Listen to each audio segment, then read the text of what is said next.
दिनांक 25 नोव्हेंबर 2025 रोजी सकाळी 11:55 ते 12:10 या अभिजित मुहूर्तावर घरी घंटानाद करूया.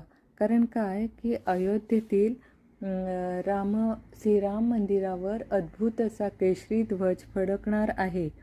आणि चला मग उत्सव साजरा करूया, आनंद व्यक्त करूया.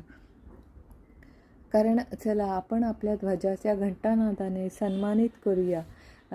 25 नोव्हेंबर 2025 रोजी अयोध्येतील श्रीराम मंदिराच्या शिखरावर पंतप्रधान नरेंद्र मोदी आणि सरसंघचालक डॉक्टर मोहनजी भागवत भगवा केसरी धर्मध्वज फडकवणार आहेत. आणि त्या दिवशी पंतप्रधान नरेंद्र मोदी राम मंदिराच्या शिखरावर धर्मध्वजाची स्थापना करतील. देश-विदेशातील रामभक्तांना मंदिर पूर्णत्वाची संदेश देतील. ध्वजारोहणासाठी आवश्यक तयारी जवळजवळ पूर्ण झालेली आहे. लष्करातील वरिष्ठ अधिकाऱ्यांनीही अनेक वेळा रिहर्सल घेतलेली आहे.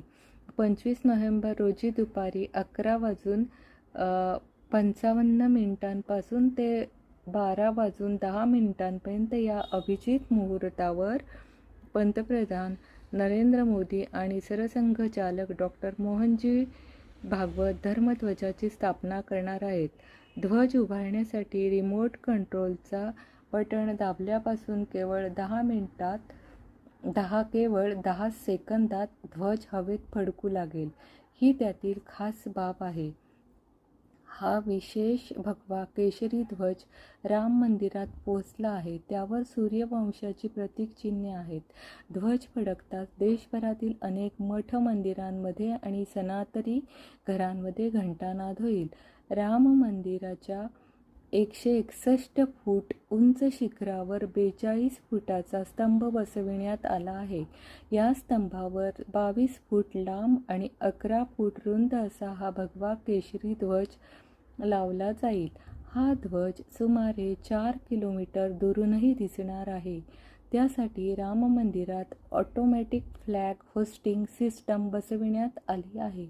भविष्यात ध्वज बदलण्यासाठीही हीच सिस्टम वापरली जाईल.